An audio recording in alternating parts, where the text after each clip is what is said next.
你能想象一个妈妈吃小孩，小孩吃妈妈交配完就把对方肢解的事件吗？今天就让我们一起来聊聊同类相食吧。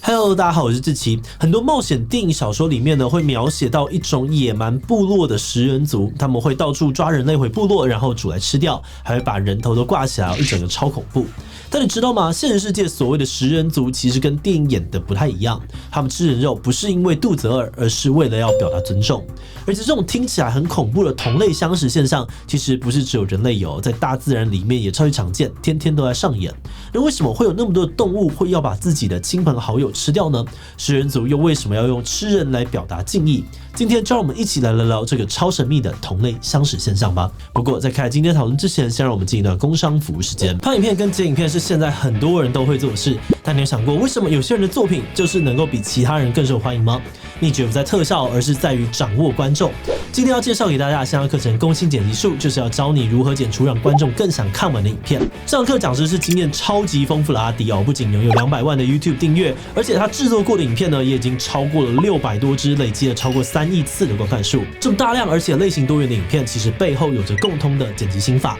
阿迪将在课程当中都详细的一一介绍给大家。不管你是想要拍哪种类型的影片，或是哪种长短的片长，这些拍摄与剪辑的 know-how 都能够帮助你把影片变得更吸睛，更能够抓住观众的心。请大家把握限时折扣码，在6月30前领取85折优惠。现在就点击进来了解更多的滴滴流剪辑心法吧。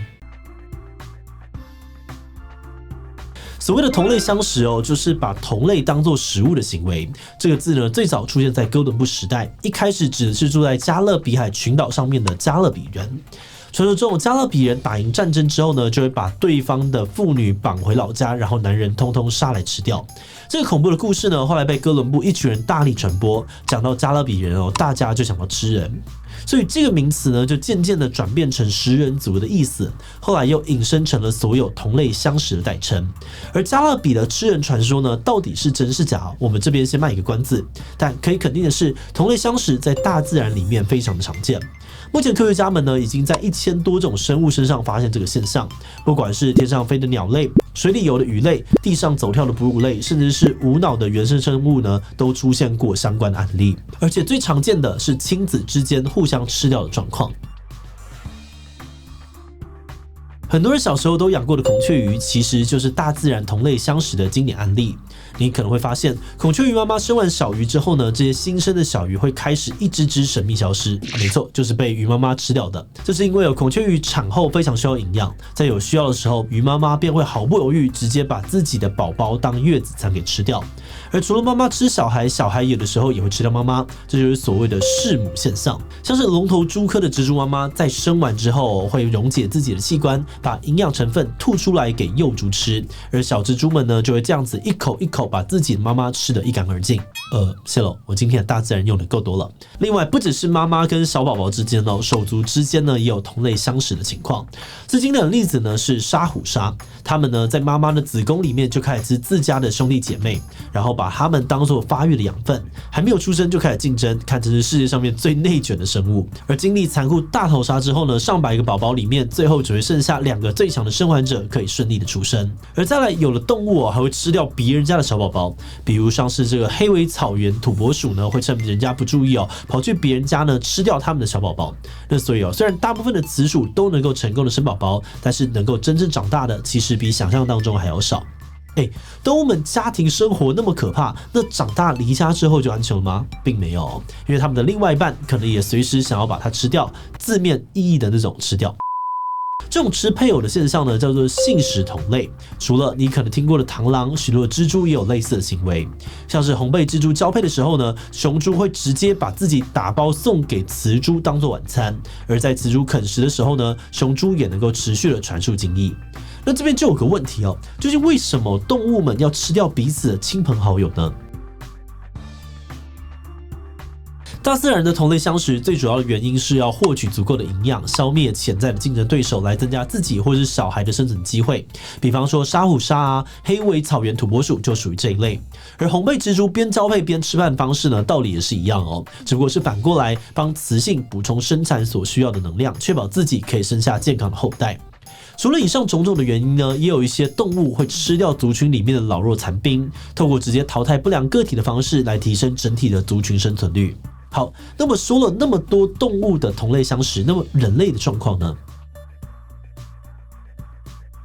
回顾人类的历史哦，就算我们撇除掉像是汉尼拔那种比较个案的犯罪案例，大规模的吃人习俗其实也一直都有。就是早在冰河时期，人类就开始吃人了。比如说呢，在英国的高夫洞穴当中，学者们发现了许多充满啃咬、撕扯还有切割等痕迹的人骨。另外，在古埃及的坟墓壁画当中，也有吃人相关的内容。尼罗河区域的战士呢，罗马时代这个德鲁伊教部落也都有吃人行为的记载。在亚洲哦，唐代中国呢，就曾经流传小孩割肉给长辈吃的故事，而16世纪的西藏僧人呢，也有食用人肉药丸的记录。另外在台湾的金陵还有日治时期，其实也发生过吃人的事件，因为当时汉人跟原住民族之间的冲突十分的激烈，有些汉人呢会猎杀原住民族，把人肉称斤论两来贩卖，还会把骨头熬制成膏状来高价出售。但上述这些现象呢，其实都跟动物的同类相食不太一样。因为动物吃朋友主要是为了生存，可是人类很少为了生存而吃人，当然也不是没有啦，像是这个中国大跃进政策呢，造成了3年的大饥荒，当时就有很多的地区传出人吃人的案例。第2次世界大战期间的这个集中营呢，也有发生人吃人案件的记录，但这些案例呢，属于比较极端少见的状况，其他大部分人吃人的原因都是一种象征性手段，用在报复或者宗教仪式上，比如前面提到的台湾汉人吃原住民族呢，就是一种报复的手段。有些信仰也相信说，人死后的灵魂会停留在尸体上面，如果在这个时候吃掉自己的敌人，就能够阻止他们的灵魂升天。而除了报复，前面提到很多古人吃人习俗都是出于很良善的宗教仪式，像是德鲁伊教徒相信透过吃人能够让整个部落繁荣啊昌盛，唐代小孩把自己的肉割给父母是为了展现孝顺之心，西藏的僧侣食用人肉呢是为了提醒自己的肉身短等等。总结来说，在人类史上把人肉当食物来源的状况可能是相对罕见的。不过这可能就有问题哦。那传说当中的食人族是怎么回事？他们真的存在吗？其实说结论，所谓的食人族呢是真实存在的，但细节可能跟你想的不太一样。有个非常著名食人族的案例，就是住在巴布亚纽几内亚的这个佛雷族。根据调查呢，佛雷族人呢会砍断人类尸体的手脚，然后把肉割下来由男人们分食，再来会剖开肚子，把脑袋啊还有各种内脏拿出来交给女人们吃掉。就连小孩子们呢也会在旁边看整个肢解过程，顺便分一杯羹。就在我们听起来当然觉得很恐怖，可是对于佛雷族来说，这个吃人仪式其实是一个很神圣的宗教行为，因为佛雷人相信吃掉过世亲人的尸体是一种尊重，只有把这个人的尸体吃进身体里面，就能够让对方继续的存在部落当中。那因为这个仪式，他们还发展出了很特别的问候语，就是台湾人常说的假爸爸，那佛雷人呢会是用我吃你来打招呼。不过从这里呢，大家也可以发现哦，佛雷族虽然吃人，但他们并不是真的把人当作食物，也不会随便的去猎捕人类来吃。而且不止佛雷人哦，根据我们目前看到的资料，目前全世界呢都没有真正把人当食物的民族。如果是这样子的话呢，所谓的食人族传说是怎么来的呢？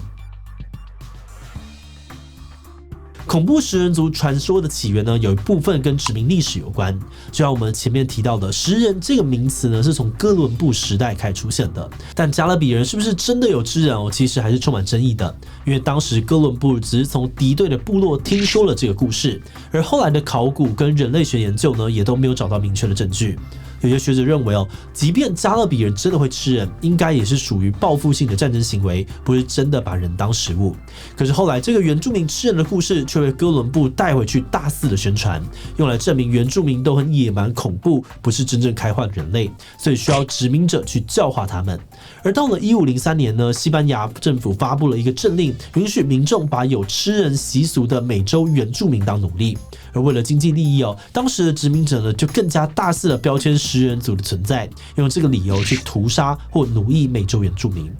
食人族的恐怖传说也从此呢，跟着当时的游记啊、小说，还有后来的电影，慢慢的传播开来。我们之前听到关于食人族的故事都会觉得超惊悚，但这一次做完研究之后呢，才发现说，我们对于食人族的恐惧，很多时候只是出于不理解而已。一方面，同类相食的行为在大自然里面非常的常见，不见得是那么不正常的事情。而另外一方面呢，排除掉个人的犯罪大部分族群的吃人习俗背后也都有很神圣的理由，并不是真的要把人当作食物。因此，很多人类学家呢也会强调说，我们之所以那么害怕食人族，其实只是源自于文化差异。用个比较极端的例子来说，像是某些地方的人会吃狗肉，瑞典人呢会吃超臭的鲱鱼罐头，台湾人的臭豆腐等等。换到其他地方的人的眼里面来看，也会觉得非常冲击。但这种不一样，不一定代表有文化上面的高低之分。那当然，这不是说我们要去模仿这种行为去吃人只是在贴别人野蛮人标签之前，或许也可以让我们多想想这些行为背后的原因，用更开放的心态去面对我们不熟悉的事情。那最后也想来问大家，看完这集，你对于同类相食这个现象有什么想法呢？觉得其实很正常大自然里面也有一堆例子啊。B 觉得超恐怖，完全没有办法接受吃同类的行为。C 觉得不舒服，但可以理解背后的文化不同。提其他留言告诉我们吧。最后，如果你喜欢今天影片，欢迎分享出去，让更多人认识同类相食现象。此外呢，也可以点击这个地方看人造肉以及原住民打猎的讨论。那么今天的这一期西超是不是告一段落？我们就明晚再见喽。Hello， 大家好，我是张力，我是贺龙，大家好，这是 PR 哥，欢迎收看《超人少年》，我是吴子，我是志奇，我是徐波。哈密 Video Cat 网红馆发烧强片14天抢先看，独家喜剧大片会员无限看。Look at me， 这不是烂人吗？他们